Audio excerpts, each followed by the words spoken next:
నీ హృదయ సంపూర్తి చేత నువ్వు మాట్లాడతావు అని బైబిల్ చెప్తుంది. ఏదైతే నువ్వు నమ్ముతావో అదే మాటలు నువ్వు మాట్లాడతావు.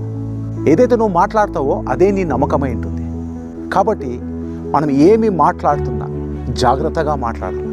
మన జీవితంలో ఏదైతే మనం మాట్లాడుతున్నామో ఒకవేళ జాగ్రత్తగా మనం మాట్లాడలేకపోతే మనము అదై ఉంటాము రోజు. ఎందుకంటే అది మన భవిష్యత్ అయింది. నువ్వు మంచి మాట్లాడుతున్నావా, నీ మాటలు చెడు ఉంటుందా?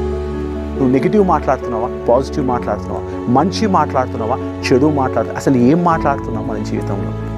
ఒకసారి నీ మాటలు గురించి నువ్వు ఆలోచించు. బైబిల్ అంటుంది కదా, హృదయ సంపూర్తి చేత నోరు మాట్లాడుతున్నాడు. సామెత గ్రంథం చెప్పబడుతుంది 6వ అధ్యాయం 2వ వచనంలో, నీ మాటల చేత నువ్వు పట్టబడతావు. కాబట్టి నీ మాటల చేత నువ్వు ఏ విధంగా పట్టబడుతున్నావు? ఆశీర్వాదం చేత పట్టబడుతున్నావా?